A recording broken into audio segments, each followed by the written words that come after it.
the last working day for UK businesses to prepare their website for new law governing the use of cookies. No, we're not talking about the things you dunk in your tea.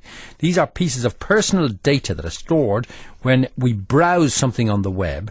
And, yes, they then sort of can be used for people to target us with their advertising. For example, I go online, I Google or Bing, cheap holidays or something like that. And then it sort of sits there, the fact that I've been looking for cheap holidays. And a holiday company can spot that, come along and say, why don't you come away with Stephen Rhodes Holidays Limited? Yeah, anyway, from Sunday, sites have got to obtain informed consent from visitors before saving cookies on a machine. However, it is expected that the vast majority of websites will not be ready in time. Now, Debbie Proctor is computing lecturer in Tresham. Debbie, thank you very much for joining us on the programme. That's a pleasure. So, I don't know in my lay terms whether I've done it nicely or not. I've said what cookies aren't. Just tell us what they are.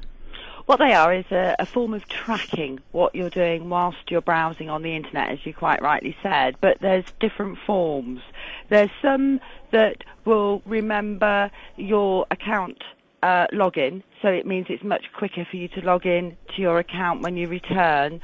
Some save vital information and some aren't essential, and this is why the law's been brought out to deal with the amount of tracking that's done that is passed on to third parties. So it's to protect users' privacy who don't want information passed on without their knowledge, and it's the third party part that they're trying to actually address. What I don't understand is if I'm sitting at home there on my computer and I'm looking something up, how can they look into my computer? Or does my computer say, hey, this bloke here has been looking at whatever? Well, it's a bit of software that they use, which all it does is it records what websites you've visited, what areas you've looked at. Some organisations... But are they hacking into my computer?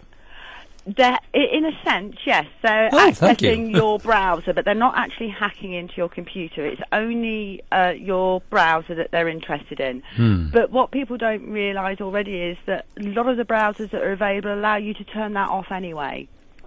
So there's tools available in the browser, and if you don't want to be tracked using cookies through your browser, you can actually turn that off. But what they're saying with the new law is that companies have to, because a lot of people still don't know what they're used for, as you quite rightly said.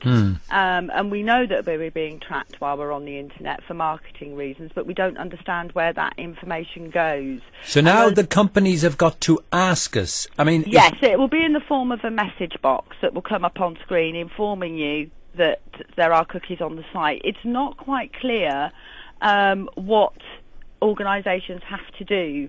Now, I have managed to turn off pop-ups because they pop up all over the place. That is part of cookies. Oh, right. Oh, I'm cleverer than I thought. I was just annoyed about all those things. With a message asking you whether you want to turn it off, and you will be given the option to opt out.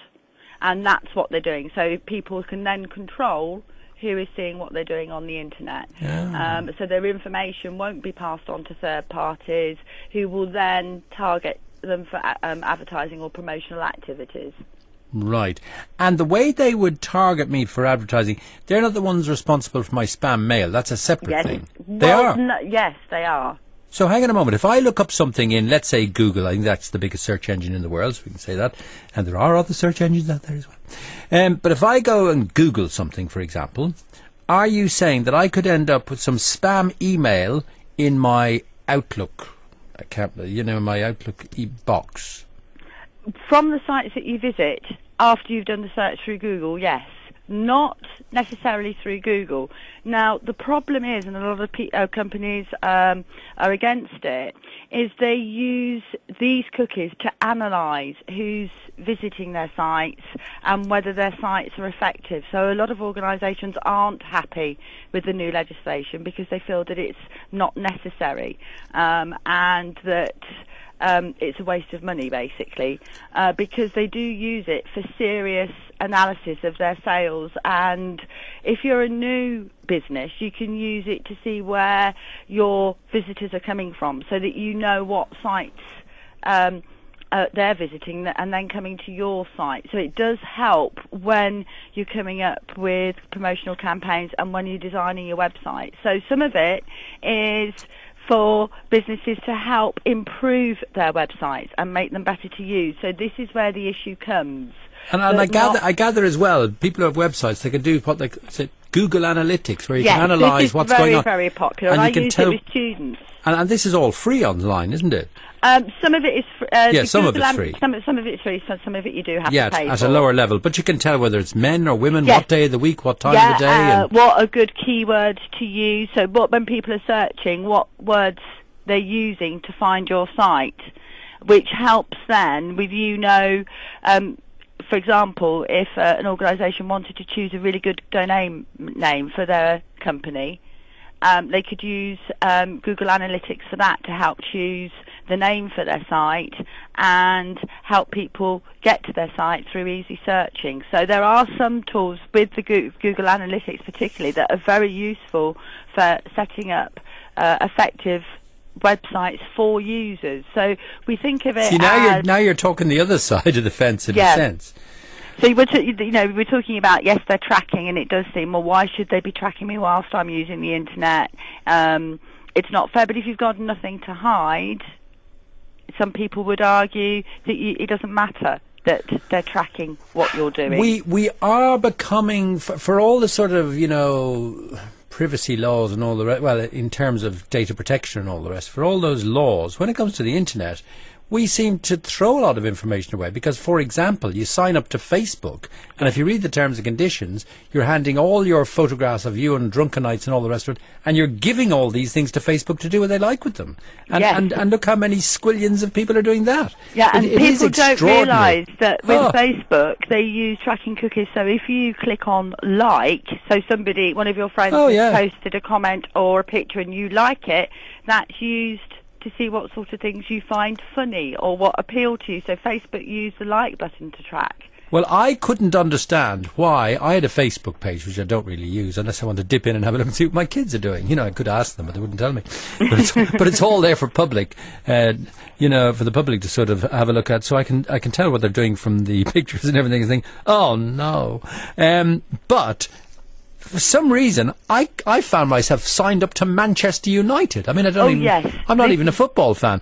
And I've got Manchester United all over the place. Do you think I can get rid of it? Not a chance. Yeah, this is where the issue has come. And this is why the legislation's come in, because a lot of it is unrelated, or you think it's unrelated to sites that you visit. So you're suddenly getting a lot of spam mail or a lot of adverts popping up on the sites that you visit, and you don't understand why, because it isn't related directly to what you've been looking at or searching at. And this is what they want to do. They want to allow users to understand what their information they're inputting is being used for and give them the option to opt out and not allow companies to do that unnecessarily. And I think this is what needs to be clarified, because people aren't really sure what it actually means.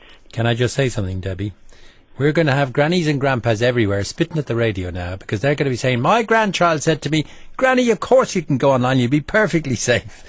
Yeah, I mean, it is. I mean, if you go into the forest, you could be eaten by a fox. So, yes. I mean, it could be worse. Sometimes, people are very fearful of the internet, especially if it's anything to do with financial transactions. Yeah.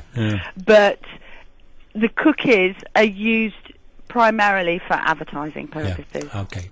Listen, thank you for joining me on the programme. That's a pleasure. It's a confusing old story, but I hope we've sort of put that right in somebody's mind. They've now got to ask you in future. They can't just do it automatically. All right? Northants weather. BBC